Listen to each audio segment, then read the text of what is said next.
Hello everyone. तो एक छोटे से ब्रेक के बाद वी आर बैक एंड जैसा कि आपने लास्ट वीडियोस में देखा होगा, हमने अभी तक फोटोसिंथेसिस के लाइट रिएक्शन को डिस्कस किया है। सो एक जिस्ट प्रोवाइड करते हैं आपको, और लाइट रिएक्शन के बारे में हम ये जानते हैं कि लाइट रिएक्शन सोलर एनर्जी या लाइट के प्रेजेंस में होगा एंड इसमें इस लाइट एनर्जी को कन्वर्ट किया जाता है केमिकल एनर्जी में, यानी ATP and NADPH, as well as जो ऑक्सीजनिक फोटोसिंथेटिक ऑर्गेनिजम्स होते हैं वो ऑक्सीजन भी इवॉल्व करते हैं इस केस में। ठीक है, तो जब लाइट रिएक्शन हो गया, एटीपी एनएडीपीएच प्रोड्यूस हो गया सेल में, अब इस एटीपी और एनएडीपीएच को फिर यूटिलाइज किया जाता है कार्बन को फिक्स करने में। कार्बन को फिक्स किस चीज़ में किया जाएगा? जो 3 कार्बन कंपाउंड होता है जिससे कि आगे चल के ग्लूकोज एंड सुक्रोज स्टार्च वगैरह की फॉर्मेशन होगी, जिनको हम फोटोसिंथेटिक एसिमिलेट्स भी बोलते हैं। तो आज के वीडियोस में या अब आगे के वीडियोस में अब हम कार्बन फिक्सेशन रिएक्शन को ही डिस्कस करेंगे। तो चलिए शुरू करते हैं। सो ऑक्सीजनिक फोटोसिंथेटिक ऑर्गेनिजम्स में कार्बन डाइऑक्साइड रिडक्शन और fixation will occur through the carbon fixation cycle called Calvin cycle. Okay, so इस साइकिल को या इस फेज को कैल्विन साइकिल भी कहा जाता है, या फिर इसको रिडक्टिव पेंटोज फॉस्फेट साइकिल या C3 साइकिल भी कहते हैं हम। ओके, सो यहाँ पर C3 साइकिल हम टर्म इस वजह से यूज़ कर रहे हैं बिकॉज कार्बन डाइऑक्साइड को रिड्यूस किया जाता है 3 कार्बन शुगर में, जिस वजह से इसको हम C3 का साइकिल बोलते हैं। This process was elucidated by Melvin Calvin and Andy Benson at the University of California, और इस डिस्कवरी के लिए इनको नोबेल प्राइज़ भी अवार्ड किया गया था 1961 में। सो कैल्विन साइकिल के 3 फेजेस है: carboxylation, reduction and regeneration of ribulose 1,5 bisphosphate. Okay, so ribulose 1,5 bisphosphate या RUBP is a 5 carbon sugar and it is very important because it is the primary carbon dioxide acceptor in plants. ठीक है, so plants में सबसे जो primary carbon dioxide acceptor होता है sales में वो RUBP ही होता है, and RUBP is probably the most abundant sugar present on earth because ये हर प्लांट सेल में मिलेगा जहाँ पे भी फोटोसिंथेसिस हो रहा है, जहाँ पे भी कार्बन डाइऑक्साइड को रिड्यूस करवाया जा रहा है। और एक और इम्पॉर्टेंट यहाँ पे इंजाइम है जिसको हम रूबिस्को बोलते हैं, और विच stands for ribulose 1,5 bisphosphate carboxylase oxygenase. ठीक है, ये एक बाई फंक्शनल इंजाइम है, और बाई फंक्शनल बोलने का मतलब हो रहा है कि ये कार्बोक्सिलेशन और ऑक्सीजनेशन दोनों ही कर सकता है depending on the situation it is in, यानी इन्वायरमेंटल कंडीशंस के बेसिस पर ये अपना काम करेगा। अगर इन्वायरमेंट में कार्बन डाइऑक्साइड कॉन्सेंट्रेशन ज़्यादा है तो ये कार्बोक्सिलेशन करवाता है RUBP का, और अगर ऑक्सीजन की कॉन्सेंट्रेशन ज़्यादा है तो उस केस में ऑक्सीजनेशन होता है, जिसको कि हम फोटो रेस्पिरेशन कहते हैं, और ये कैल्विन साइकिल से थोड़ा अलग प्रोसेस होता है। तो उस प्रोसेस को भी हम आगे के वीडियोज़ में डिस्कस करेंगे। तो बस ये 2 चीज़ें हमें यहाँ पे याद रखनी बहुत ज़रूरी है। एक तो जो है RUBP which is a ribulose 1,5 bisphosphate, और दूसरा है enzyme rubisco which is ribulose 1,5 bisphosphate carboxylase oxygenase. तो चलिए अब देखते हैं कि ये कैल्विन साइकिल होता क्या है। So Calvin cycle is obviously a light independent reaction, यानी कि इस प्रोसेस के लिए लाइट की डायरेक्ट ज़रूरत नहीं पड़ती, और इस वजह से कई बार इसको डार्क रिएक्शन भी बोला जाता है।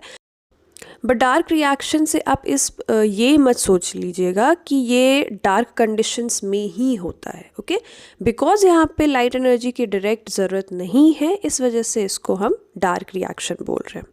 खैर, तो अब ये प्रोसेस जो है this is divided into 3 phases. The first phase is carbon fixation. So in this phase the enzyme Rubisco catalyzes the carboxylation of RUBP. मतलब RUBP में कार्बन डाइऑक्साइड का एडिशन होगा और इससे बनेगा 3-फॉस्फोग्लिसरेट। ओके, अब इसके बाद सेकेंड फेज शुरू होता है जो कि होता है रिडक्शन, जहाँ पर 3-फॉस्फोग्लिसरेट फर्स्टली 1,3 बिसफॉस्फोग्लिसरेट में कन्वर्ट होता है, फिर उसका रिडक्शन होता है ग्लिसरल्डिहाइड 3-फॉस्फेट में। ओके। अब जितने मॉलिक्यूल्स ग्लिसरल्डिहाइड 3 फॉस्फेट बनते हैं उनमें से एक मॉलिक्यूल निकल जाता है ग्लूकोज और दूसरे ऑर्गेनिक्स के फॉर्मेशन में, और बाकी के जो मॉलिक्यूल्स होते हैं वो फिर इन्वॉल्व हो जाते हैं थर्ड फेज में, जो कि RUBP रीजनरेशन का होता है। So through a series of reactions जो ग्लिसरल्डिहाइड 3 फॉस्फेट है वो फिर आगे चल के वापस RUBP फॉर्म कर देता है या उसको रीजनरेट करता है। तो चलिए अब इस पूरे प्रोसेस को एक बार फिर से देखते हैं। So this process has been divided into 3 phases. पहला फेज है कार्बन फिक्सेशन, दूसरा है रिडक्शन, तीसरा है RUBP रीजनरेशन।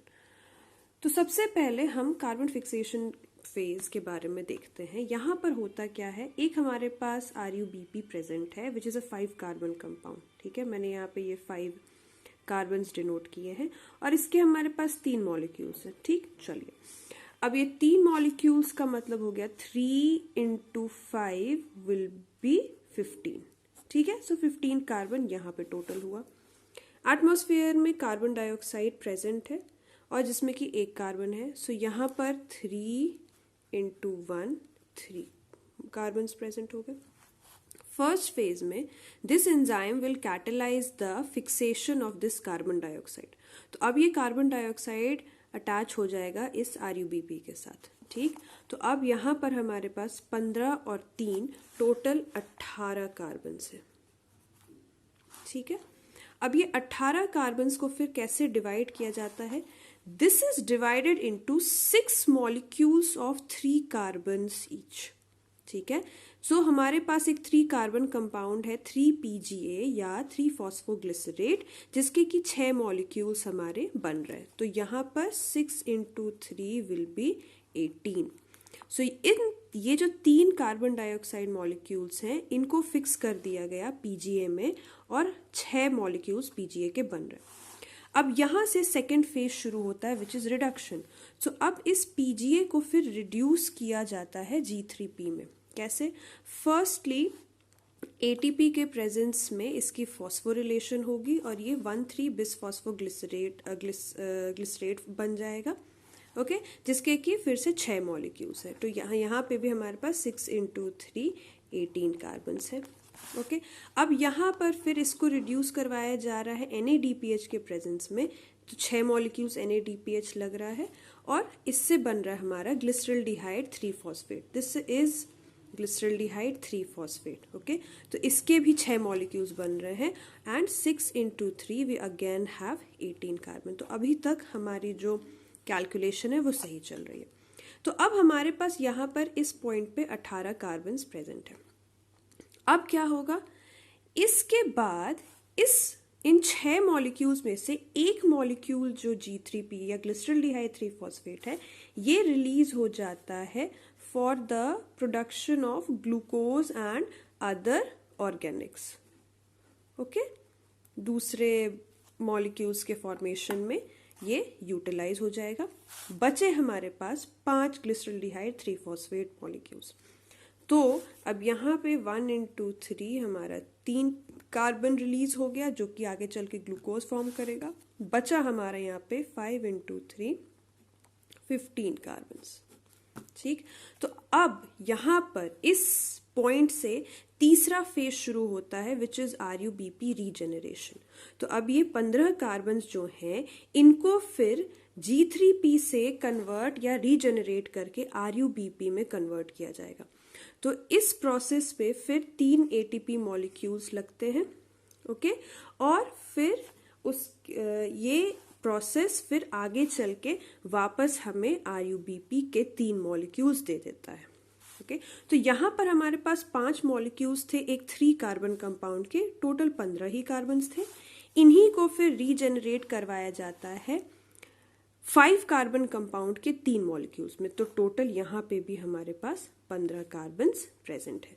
तो आप देख सकते हैं कि जहाँ से शुरुआत हुई थी वहाँ से इन कार्बन डाइऑक्साइड मॉलिक्यूल्स को फिक्स करते हुए फिर हम आगे बढ़ते हैं। 3PGA फॉर्म होता है, 1,3-BPGA फॉर्म होता है, ग्लिसरल्डिहाइड 3 फॉस्फेट भी फॉर्म होता है, जिससे कि इधर आगे चल के ग्लूकोज भी सिंथेसाइज हो जाएगा और बाकी बचे हुए ग्लिसरल्डिहाइड 3 फॉस्फेट मॉलिक्यूल से वापस ये RUBP भी रीजनरेट हो जाएगा। ओके तो ये जो इंटायर साइकिल है, this is a very well balanced and an amazing cycle, because खुद ही से इसमें सारे के सारे काम होते जा रहे हैं और एक सिंपल एंजाइम, ये रुबिस्को एंजाइम के मदद से पूरा का पूरा जो प्रोसेस है ये बहुत वेल ऑर्गेनाइज्ड है।